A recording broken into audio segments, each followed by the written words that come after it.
Hello friends, आज मैं आपके साथ इकोनॉमिक्स का एक और टॉपिक लेके आया हूँ और टॉपिक का नाम है रेगुलेशन ऑफ मोनोपोली। तो शुरू करने से पहले बता दूं कि चैप्टर का नाम है मोनोपोली और इस चैप्टर के सारे लिंक्स आपको इस वीडियो के डिस्क्रिप्शन में मिल जाएंगे। चलिए शुरू करते हैं कि मोनोपोली को किस तरीके से रेगुलेट किया जा सकता है और क्या क्या तरीके। लॉन्ग क्वेश्चन में अगर आपको ये आया तो किस तरीके से आपने अटैम्प्ट करना है, मैंने उसी हिसाब से ये अटैम्प्ट किया हुआ है।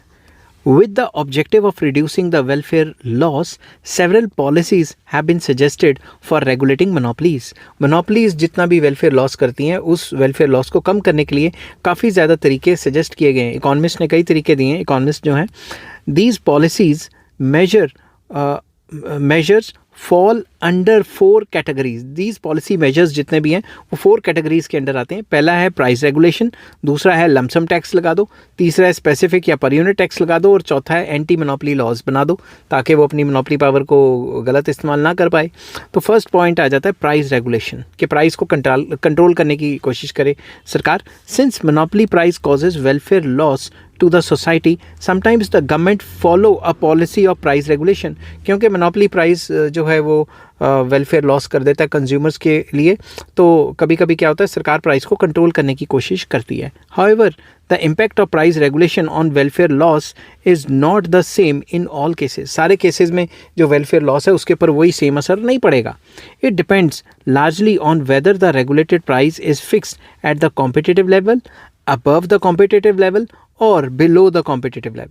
तो ये डिपेंड करता है कि सरकार ने जो कॉम्पिटिटिव लेवल है उसके ऊपर प्राइस तय किया है, नीचे तय किया है, या ऑन द लाइन, या मतलब जो भी कॉम्पिटिटिव लेवल है उसी हिसाब से तय किया है, ये डिपेंड करेगा। ठीक है, तो let us first examine the impact of price regulation of the monopoly with price fixed at the competitive level. Competitive level क्या हुआ, जहाँ एमसी और पी मतलब डिमांड कर्व, जो डिमांड कर्व डीडी और ये जो सप्लाई कर्व है एमसी, वहाँ इंटरसेक्ट कर रहे हैं। इक्विलिब्रियम पॉइंट हो गया, ये क्वांटिटी होगी, ये प्राइस हो गया। सरकार ने यही प्राइस रेगुलेट कर दिया कि मोनोपोली इसी पे ही सामान बेचेगा। In the given figure price fixed to regulate monopoly is OP price पे ही सामान बेचेगा और ये ओपी प्राइस कॉम्पिटिटिव प्राइस के बराबर है। It may be noted that OP has been fixed at the competitive level, ये कॉम्पिटिटिव लेवल पे प्राइस फिक्स किया गया है, over the range of output O Q, O से लेकर क्यू तक यही प्राइस रहेगा। The price is constant and hence M R is equals to A R is equals to O P. तो ए आर, एम आर और O P price जो है वो यही रहेगा। Further at the regulation price, जो भी रेगुलेटेड प्राइस है O P, output O Q will be bought and sold, ये जो क्वांटिटी है ये खरीदी जाएगी और बेची जाएगी। ठीक है, इस प्राइस पे। This is exactly the quantity that will be bought and sold under competitive conditions. Perfect competition में भी यही होगा। This is the most straightforward case. ये एक straightforward case है जिसमें जितना competition में प्राइस है सरकार उतना ही प्राइस फिक्स करवा दे मोनोपोली का। Thus, when price regulation coincides with the competitive condition या competitive solution, there is no welfare loss due to monopoly. Monopoly की वजह से कोई लॉस नहीं होगा। अब दूसरा केस देखते हैं कि प्राइस सरकार ऊपर तय कर रही है। ठीक है, in the given figure we show the case where price is regulated above the competitive price. Price सरकार ने रेगुलेट तो किया है मगर competitive price से ज़्यादा है। With no price regulation, the price will be determined by the monopolist at OP1 level and the quantity produced या sold is OQ1. अगर हम देखें ये MC है, ये MR है, तो ये दोनों C पॉइंट पे कट होती हैं, तो इतना माल बेचेगा मोनोपोलिस्ट OQ1 और इस प्राइस पे बेचेगा OP1 पे। समझ की बात। But with the price regulation the price change is OP and the quantity produced is OQ। मान लो सरकार ने जो प्राइस फिक्स किया वो ये OP है और सरकार कह रही है कि माल बेचो OQ, मतलब ये P2 और P1 के बीच में, मतलब परफेक्ट कंपटीशन से तो ज़्यादा प्राइस रखा है मगर मोनोपोली से कम प्राइस रखा है, इन दोनों के बीच में प्राइस रख दिया। दस price is lower and quantity is larger. तो प्राइसेस पहले से मतलब जो मोनोपोली है उससे तो कम प्राइस हो गए ना, मोनोपोली से तो कम प्राइस हो गए और मोनोपोली से क्वांटिटी भी बढ़ गई है। समझ गई बात। However, regulated price OP is higher than competitive price OP2 and the quantity sold under price regulated at OP level, that is OQ, is lower than the competitive quantity OQ2. तो मगर जो सरकार ने जो प्राइस और quantity fix की है, price के हिसाब से क्वांटिटी, वो जो है प्राइस जो है इससे तो ज़्यादा है ना, ये जो कॉम्पिटिटिव प्राइस है इससे तो ज़्यादा है और क्वांटिटी कॉम्पिटिटिव क्वांटिटी से कम है।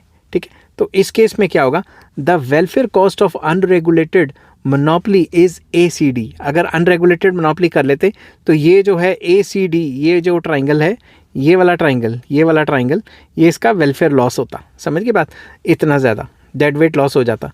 And the welfare cost of the price regulated monopoly is ABE। मगर अब अगर देखें तो ये लॉस कितना हुआ है, ये लॉस सिर्फ इतना सा हुआ है, इतना सा ABE। तो हम देखें कि सरकार के इंटरवेंशन की वजह से जो डेड वेट लॉस है वो कम हुआ है, समझ के बात।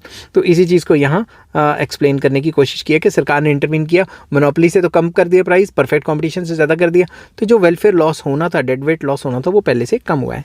दस when the price is fixed above the competitive level for regulating the monopoly, the welfare cost is lower than welfare cost of unregulated monopoly। कि सरकार खुला छोड़ देती तो लॉस ज़्यादा होता, अब कंट्रोल कर लिया तो जो है लॉस कम है।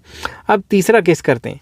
Finally in the given figure we consider the case where price is regulated below the competitive level. सरकार ने कहा कि भाई कॉम्पिटिटिव लेवल से भी नीचे बेचो। इस केस में क्या होगा? In this case not only the price charged by the monopolist is lower than the competitive price, the quantity produced and sold is also lower than the quantity produced and sold under competitive market। तो इस case में जो quantity sold होगी वो भी कम होगी। कैसे होगी वो बताता हूँ। In the given figure, the competitive equilibrium is at point A and the monopolist equilibrium at the regulated price OP is at point B।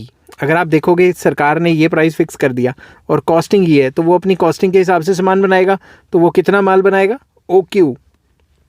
The triangle ABE shows the welfare loss. ये जो triangle है ABE ये welfare loss को show करता है। ये जो है ABE या EBA कुछ भी आप कह सकते हो। The welfare loss in case of unregulated monopoly is equal to the triangle ACD। अगर हम अनरेगुलेटेड मोनोपोली की बात करें, वेलफेयर लॉस जो भी होगा अनरेगुलेटेड मोनोपोली में, वो तो ये होगा, ये वाला, ठीक है, ये वाला ACD कौन सा हो गया? ये बड़े वाला ट्राइंगल हो गया। मैं रब करके आपको बताता हूँ, ठीक है, ACD। अगर सरकार कंट्रोल ना करती तो ये वाला था, मगर सरकार ने कंट्रोल कर लिया तो अब सिर्फ ये वाला है, ठीक है। तो आप इसको अच्छे से बना सकते हो कि अब कम है, तो सरकार इस केस में भी जो है वो एक तरीके की जीत हो गई है, मगर उतना ज़्यादा इफेक्टिव नहीं रहा जितना परफेक्ट कंपटीशन में होता है। Thus on account of price regulation of monopoly with the price fixed below the competitive level, the welfare cost of monopoly is reduced. जो वेलफेयर कॉस्ट थी वो कम कर दी। It may be noted that we get this result because OP, that is the regulated price, is above the level C। अगर हम देखें कि ये क्यों हुआ है कि जो भी सरकार ने प्राइस लेवल रखा है ये C मतलब कॉस्ट से तो ज़्यादा है ना। अगर कॉस्ट से ही कम हो जाएगा तो उस केस में जो है कंपनी का लॉस होगा। Which is the point of intersection between the MC and MR। तो अगर MC MR का देखें, ये जो कॉस्टिंग है, कॉस्टिंग से तो ये प्राइस जो है वो ज़्यादा ही है ना, कॉस्टिंग से तो प्राइस इतना ज़्यादा है ना। मैं इसको रब कर देता हूँ थोड़ी देर के लिए। कॉस्टिंग से प्राइस इतना ज़्यादा है, ठीक है, तो इस केस में प्रॉफिट तो हो ही रहा है। If the regulated price is set below this point, then the output under price regulation will be lower than OQ1। तो आउटपुट जो है वो OQ1 से भी कम चली जाएगी, तो उस केस में तो लॉस और ज़्यादा हो सकता है। The output under unregulated monopoly and welfare cost will be higher than with the unregulated monopoly। तो इसमें ये लिखा हुआ है the output under unregulated monopoly and welfare cost will be higher. यहाँ लिखना था रेगुलेटेड, मैंने अनरेगुलेटेड लिख दिया, गलती से अनरेगुलेटेड लिखा। तो जो रेगुलेटेड मोनोपोली के अंदर जो वेलफेयर कॉस्ट हो जाएंगी वो अनरेगुलेटेड से भी हाई हो जाएंगी, ठीक है। इसीलिए कोई भी प्राइस ये जो कॉस्ट है इसके नीचे नहीं डिटरमिन होगा, समझ के बात। तो therefore setting the regulated price at a level below that given by the point C where MC intersects MR makes no sense। तो भाई जहाँ ये C पॉइंट है, MC MR काट रहा है ये वाले पॉइंट पे, इससे नीचे प्राइस रखने की कोई सेंस ही नहीं है, क्योंकि जितना प्राइस रखेंगे वो उतना ही बनाएंगे, तो भाई जितना कम बनेगा उतना वेलफेयर लॉस भी तो हो गया ना। नेक्स्ट आ जाता है lump sum tax, second point, very important. Sometimes the government levies a lump sum tax on monopolies with the objective of regulating there activities. कभी कभी सरकारें लमसम टैक्स लगा देती हैं उनकी एक्टिविटीज़ को और मूवमेंट को कंट्रोल करने के लिए। Since the amount of this tax is independent of the size of monopolist's output, it is treated as fixed cost and thus does not enter into his marginal cost। तो ज़्यादातर देखा गया है ऐसा कि ये जो टैक्स होता है ये आउटपुट से इसका कोई लेना देना नहीं। जब आउटपुट से कोई लेना देना नहीं है तो ये मार्जिनल कॉस्ट में तो आएगा नहीं, ये तो फिक्स्ड कॉस्ट में आएगा। This implies that the price of the monopolist's product remains independent of the tax. तो इस टैक्स के लगने से प्राइस पे इतना कोई फ़र्क नहीं पड़ता। अब monopolist as he desires to maximise his profit, क्योंकि वो अपने प्रॉफिट को मैक्सिमाइज करना चाहता है, will not raise the price when a lump sum tax is levied on him. उसके ऊपर लमसम टैक्स लगेगा तो वो प्राइस को रेज नहीं करेगा, ऐसा कुछ इकोनॉमिस्ट का मानना है। दस incidence of such tax will होनली be on the monopolist. तो मोनोपोलिस्ट के ऊपर ही इसका पूरा असर देखा गया है। इसको डायग्राम से एक्सप्लेन करते हैं। Let us now consider the given figure. Prior to levying of the lump sum tax, the marginal cost and the marginal revenue curves intersect each other at point G. ये जो MC curve है और ये जो MR curve है, ये G point पे intersect करती हैं। G पॉइंट पे माल बन रहा है OQ और प्राइस है OP। समझ की बात। Hence the equilibrium size of production is OQ and the equilibrium price is QT या OP, एक ही बात है। समझ की बात। The monopolist's profit is represented by the triangle NSTP. अगर मैं नॉर्मल बात करूँ, ये मान लो उसकी कॉस्टिंग है, तो उसका जो नॉर्मल प्रॉफिट है वो NSPT, ये वाला जो शेडेड पोर्शन है ये हो गया।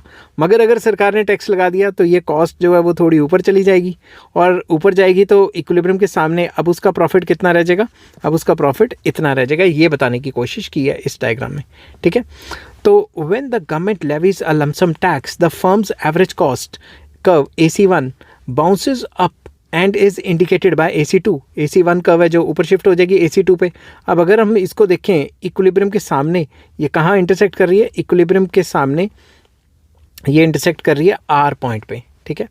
तो while the marginal cost curve does not change, marginal cost तो चेंज नहीं होगी, since the lump sum tax has no bearing on the marginal cost of the monopoly, the equilibrium size of the production and also the equilibrium price do not change. Equilibrium quantity और equilibrium price पे कोई change नहीं होगा। However, the firm's profit is reduced to MRTP on account of the upward shift in the average cost curve. तो जो company है उसका profit ये रह जाएगा MRTP, ठीक है। MRTP एक्ट नहीं है, ये MRTP है। तो पहले प्रॉफिट जो था वो ज़्यादा था, पहले ये पोर्शन था सारा का सारा, अब ये पोर्शन ही रह गया बस। समझ की बात, यही वाला। तो hence the incidence of lump sum tax on a monopoly firm will wholly be on seller and the buyer will manage to escape completely from its burden. Buyer के ऊपर नहीं पड़ेगा, सारा का सारा बर्डन सेलर के ऊपर ही पड़ेगा। A sufficiently high tax can however induce exit in the long run. ये भी कह सकता है लॉन्ग रन में कि अगर सरकार को ज़्यादा ही टैक्स डाल रही है तो वो एग्जिट भी कर सकता है कि भाई अब मैं नहीं झेल रहा सारा का सारा, मैं या तो माल कम बनाऊंगा या फिर मैं प्राइजेस उठा दूंगा, ठीक है। नेक्स्ट आ जाता है स्पेसिफिक टैक्स और पर यूनिट टैक्स। इसका क्या असर पड़ेगा वो देखते हैं। In its nature, a specific tax is similar to a variable tax. जो specific tax होता है वो variable tax की तरह होता है। Now, let us consider as to where the incidence of tax will be under the monopoly. Monopoly के अंदर अगर हम per unit tax या specific tax लगाते हैं तो भाई marginal cost ही change हो जाएगी। In fact, it is the incidence of this tax that decides the degree of regulation of monopoly. तो कितना कंट्रोल करेंगे, कैसे कंट्रोल करेंगे, ये डिग्री ऑफ टैक्स भी ये बताता है कि अगर स्पेसिफिक टैक्स ज़्यादा लगा लिया, कितना लगा दिया, ऊपर नीचे कर दिया, इससे प्राइस एंड क्वांटिटी हिल जाती हैं, ठीक है। तो एक्सप्लेन करते हैं डायग्राम से। A firm under monopoly always try to maximise its profits and in order to achieve this purpose it decides to produce the quantity where MC is equal to MR and its MC cuts MR from below. तो अगर मैं MC1 मतलब ये वाली curve और MR को देखूं तो ये दोनों कर्व्स इंटरसेक्ट हो रही हैं J पॉइंट पे। क्वांटिटी बना रही है मोनोपोली फर्म OQ और माल बना जो प्राइस डिटरमिन हुआ है वो है OP1 sorry. Prior to the levying of the tax, the firm's marginal cost curve is MC1 it intersects the marginal revenue curve at point J, जैसा कि मैंने बताया। Thus the firm's equilibrium quantity of production is OQ1 और जो equilibrium price होगी वो OP1 होगी या R1, ये जो है R1 Q1 ये भी कह सकते हो आप, ठीक है। In this situation the firm maximizes its profits, but अब पंगा छेड़ देते हैं टैक्स का। Let us now assume that the government levies a specific tax on the firm's production. Firm की प्रोडक्शन के ऊपर कोई टैक्स लगा दिया।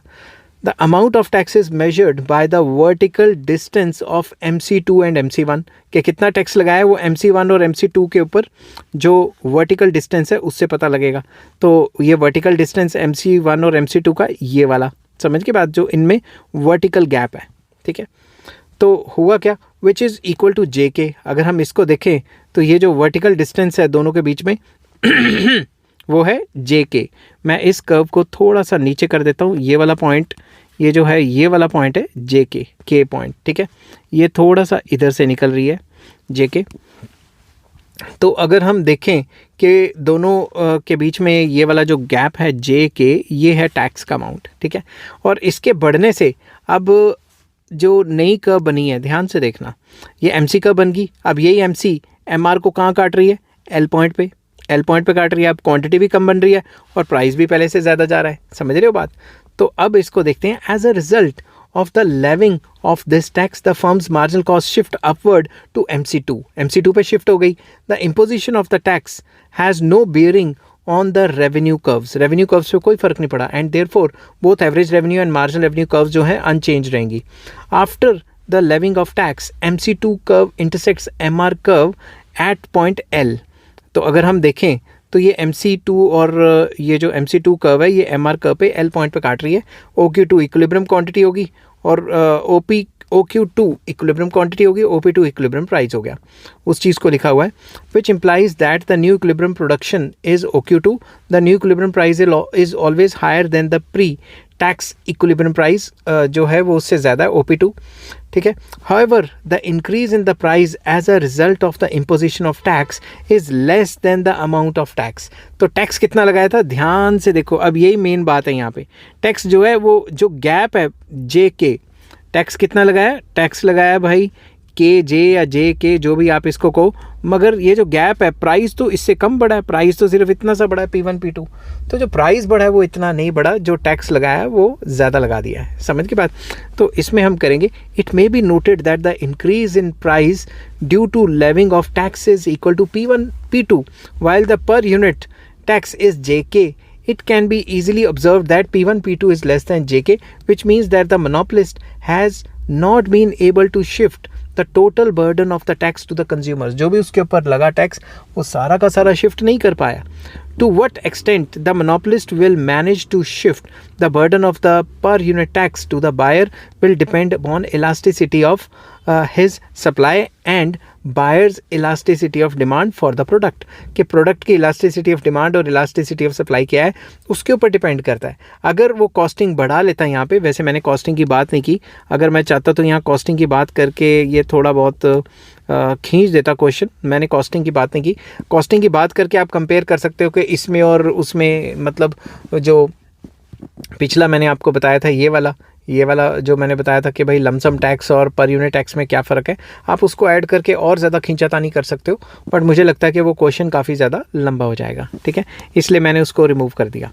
तो नेक्स्ट आ जाता है जो नेक्स्ट पार्ट है anti monopoly laws and regulation of monopolies. Monopoly को रेगुलेट करने के लिए एंटी मोनोपोली लॉज भी बनाती रहती हैं सरकारें।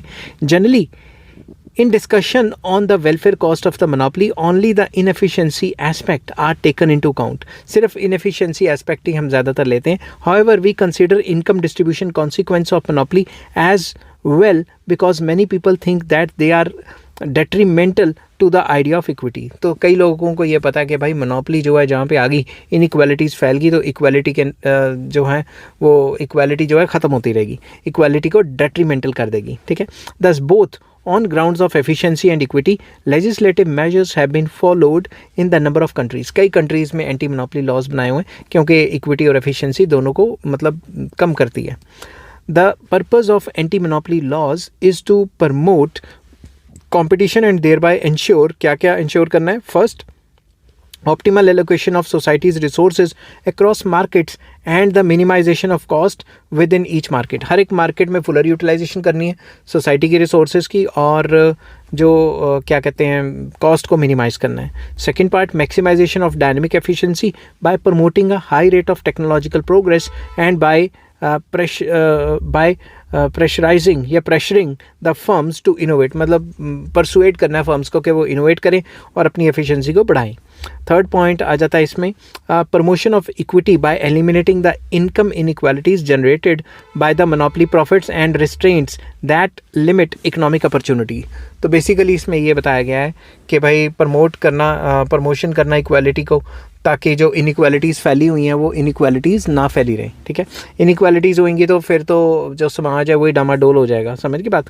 तो अब थोड़ा कंक्लूड करते हैं कि laws regulating monopolies vary significantly from country to country. Country to country अलग अलग लॉज हैं. United States has passed a number of laws restricting the monopoly activities of a business. US ने काफ़ी laws पास किए हैं और काफ़ी countries ने भी पास किए हुए हैं. In fact, the Sherman Antitrust Act was passed as early as 1890 and lasted up to 1914. तो 1990 से ही US पास करता आ रहा है. The second phase of antitrust policy began in 1914 with the passage of the Clayton Antitrust Act and the federal commission act. तो ये act लाए हुए थे. कुछ थोड़ा बहुत आपको डेट डूट लिखनी पड़ेगी ताकि उससे आपका फ़ायदा हो जाए. Operating under 2 acts the courts, जो भी कोर्ट्स हैं वहाँ पे, द कोर्ट्स यूज्ड द पर से रूल टू जज अ फर्म्स एक्शन. तो कोर्ट जो है पर से रूल के हिसाब से चलती है. पर से रूल के ऊपर मैंने अलग से वीडियो बनाई हुई है, अगर आप वो देखना चाहो तो देख सकते हो. The actions that were potentially monopolising tactics were considered illegal. कि अगर कोई भी कंपनी ऐसा टैक्टिक करेगी, अपनी मोनोपली बनाने की कोशिश करेगी, तो वो इलीगल है. During the 1920s and 30s, most countries in Europe had no anti-monopoly laws and as a result cartel जो है flourish कर गए काफ़ी ज़्यादा वर्ल्ड में. ठीक है. अब इंडिया की बात करें तो in India Mal-Nobi's committee in 1964 and the Monopolies Inquiry Commission in 1965 revealed the tendency of increasing concentration in the industrial sector of the economy. उन्होंने बताया कि भाई इंडस्ट्रियल सेक्टर में भी जो कॉन्सेंट्रेशन है वो काफ़ी हाई जा रही है, तो मोनोपली बनने के चांसेस हैं. To curb these tendencies and control the monopolistic and restrictive trade practices of the large business houses, MRTP act, जिसको monopolies and restrictive trade practices act है, 1969 में पास होता है. And the MRTP commission was set up in 1970 to review the working of the MRTP act and make recommendations. The government appointed the Sachar committee. 1977 में उसकी recommendations को pass करने के लिए सच्चर कमेटी बनाई. The committee made a number of recommendations and on their basis the government introduced amendments in the act in 1980 and 84 में amendments आई इस act में. A significant amendment was made in 1991 when the Chapter 3 of the MRTP Act on monopolies was dropped, so that now a company has no longer need prior permissions of the commission for investment decisions. तो major amendment तब आई जब 1991 में LPG आई. उसके बाद में further investments करने के लिए जो है कमीशन के पास जाके कोई परमिशन लेने की ज़रूरत नहीं पड़ती थी. The government hopes that this will and Indian firms to become large enough to compete effectively in the global markets. उससे सरकार को लगता था कि कंपनियां इतनी बड़ी हो जाएंगी कि ग्लोबल मार्केट में मल्टीनेशनल कंपनीज को टक्कर दे पाएंगी. तो ये पूरा का पूरा टॉपिक था कि कंट्रोल कैसे करती हैं सरकारें मोनोपली पावर को या मोनोपली को. ठीक है. आई होप ये वीडियो आपको पसंद आई होगी. अगर पसंद आती है तो please like, share and subscribe. Take care. Bye bye.